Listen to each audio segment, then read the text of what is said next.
What's up guys, thank you for looking at my video. So today's video is my cutting plan. I'm going to take you through everything I do regarding my cut, hopefully help you out on your cut if you are cutting this summer. I'm going to start March the 5th, so doing Christian Guzman's summer shredding competition. I thought it might be a bit of fun and there is a nice prize at the end if I do eventually win, which would be amazing, but probably not. I'm going to see how shredded I can get. I want to get below 8%, maybe 6%, just to see how lean I really can get. I didn't do as well as I could last year, so this year I really want to just go in 100% and smash this cut. So I'm going to take you through everything I do. So first things first. So guys, calories. These are my cutting calories. So if I want to cut, I start at 2,500, maintain 3,000, bulk 3,500. These are just an estimate, but these are what I follow most of the time. But if you want to work out yours, you need to work out your maintenance. So I've told you how to do it before, but if you just go online, type in calorie calculator, you can work out your maintenance from there. And then from your maintenance, you take 300 to 500 calories to get to your cutting calories, or you add 300 to 500 to get to your bulking calories. So at the moment, I'm on about 3,700 to 800 calories. I'm very deep into my bulk, trying to not gain too much weight, so that's why it's not too high. I don't look massive, but I can't just cut straight away and go to 2,500. I will lose way too much weight and too much muscle. So to begin with, I'm going to drop it to maintenance, see how I am. And then once I start the cut properly, I'm going to hopefully start 2,800 calories, see how that is. Hopefully I'll drop weight, but not too fast. And I'll hopefully maintain as much strength as I can. If I'm not dropping as much weight as I want to, I'll obviously drop it to about 2,100 and see how that goes. But if 2,800 is okay, and I start to plateau a little bit, I'll just add a couple of cardio days in, just to see how that goes to begin with. And if it is necessary, I will cut to 2,100. But at the moment, I'm not doing any cardio, so hopefully just dropping the calories to 2,800 will do the job. So now I'm going to tell you about my cutting macros. So guys, these are my macros for when I'm cutting.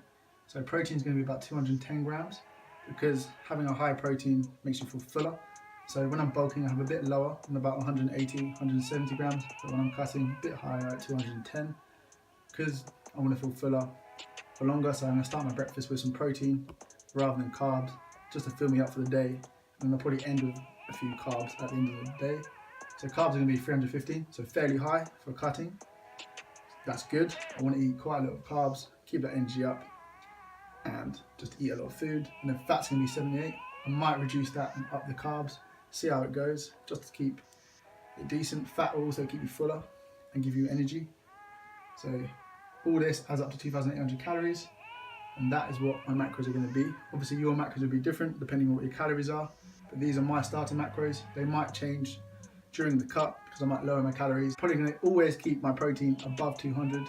The carbs will probably drop a little bit and the fat might drop a little bit, depending if I drop my calories or not. So we shall see, but it's going to start 2,800 and these will be the macros.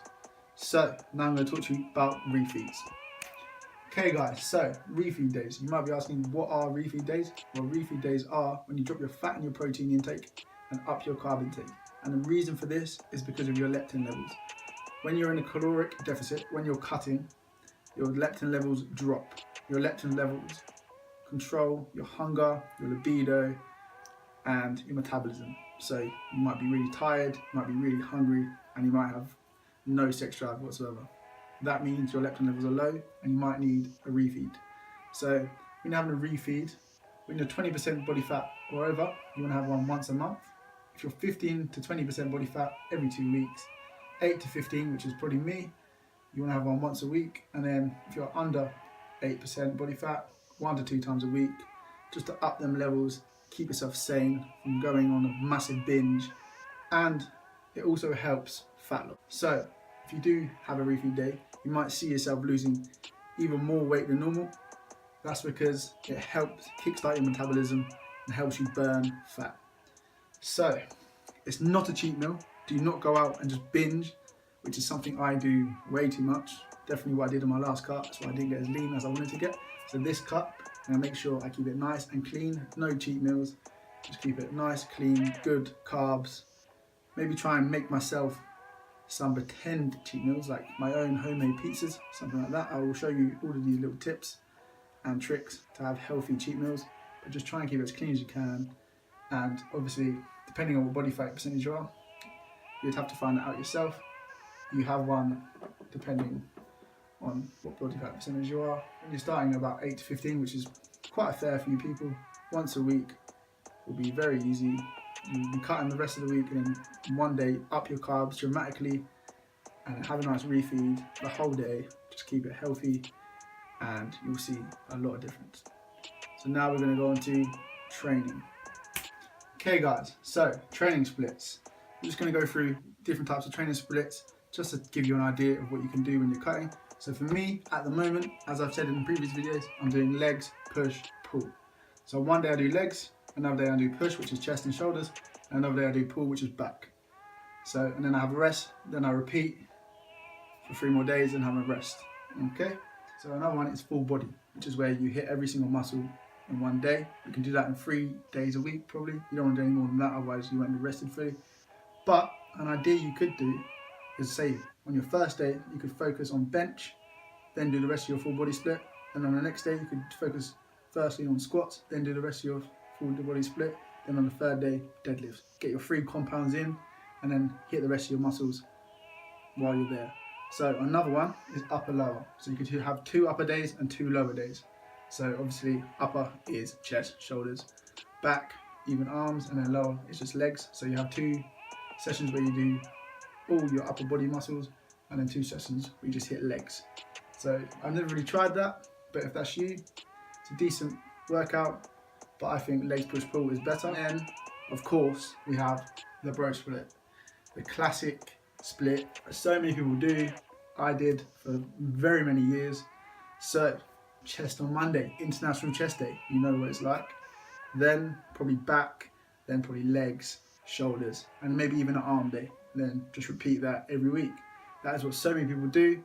It's obviously not the best workout you could do. In my opinion, probably full body or even legs push pull would be better. Even upper, lower maybe even better. But that is convenient and easy for so many people. So many people do that. So this is just an idea of what you can do. These all work, but in my opinion, legs push pull, or depending on your circumstances, full body, just so you hit every single muscle probably twice a week. Whereas with a bro split, most people only hit the muscles once a week. So just to get that volume in and muscles trained. So this is an idea. So now we're going to talk about lifestyles. So guys, lifestyles. So a lot of people are quite busy nowadays. We live in a world where everyone is just rush, rush, rush. So if you are one of the people, you might not have time to cook yourself meals, and maybe you not even track your macros. So I suggest maybe going to a food prep company and ordering from them. Or what you could do is just, rather than go for the quick, easy, convenient meals like sandwich or a takeaway, go to somewhere like Subway, or somewhere, if you're in America, Chipotle, then you can get healthy, good meals. So if you go to Subway, ask for a salad bowl, you can get whatever salad you want with a topping of meat. And it's probably less than 300 calories there, probably at least 30 grams of protein, and that's a decent meal. So if you are out and about and you need a meal, I suggest going somewhere like that, or going to your local supermarket and buying a salad, and even buying yourself just a packet of chicken that's cooked, throw it on top, and there you go. That is a meal. That is under 500 calories and keeps you nice and full with a lot of protein. Okay guys, so away from home. So people travel a lot. I travel to go to work every day, and I'm in Cambridge. I go to the gym. I don't get back till really late. So I have to normally prepare my meals the night before and take them with me, eat them throughout the day. Sometimes I don't have a meal for dinner and I have to go out and buy it. So I'll either go to a shop and take my food to my girlfriend's house and make some there, or I'll go to Subway or somewhere like that and get a nice healthy meal and eat that. But if you are traveling, just try and find convenient, decent food, or prep your food beforehand so you don't just go off the diet and just eat rubbish. Another thing, cravings. This is a thing that so many people suffer from, me especially. I'm a massive binge eater and I cannot help myself. When it gets to the end of the week and I've been dieting real hard, I just want to have a cheat day. So there are the times you just want to eat high protein meals in the morning, keep yourself full, and drink a lot of coffee or hot beverages to keep yourself feeling full for longer, and then try and have carbs later at night, just so you feel full when you go to sleep. You're not starving hungry and you wake up late night cravings and just raid the fridge. So that's an idea there. Another thing, meal prepping. I've already said it, but meal prepping. If you start the week and you prep most of your meals at the start of the week, then you're done for the week and you don't have to worry about food. You can just go in the fridge, get your meals, take them with you, and you're sorted. Whereas if you haven't prepped and you literally just go out, most people, a lot of people I know, especially some friends I have, they don't prep their meals. They want to eat healthy, but once they get to the shop, they see the cakes, they see the donuts, and they're just like, fuck it, let's have a donut, let's have some chocolate.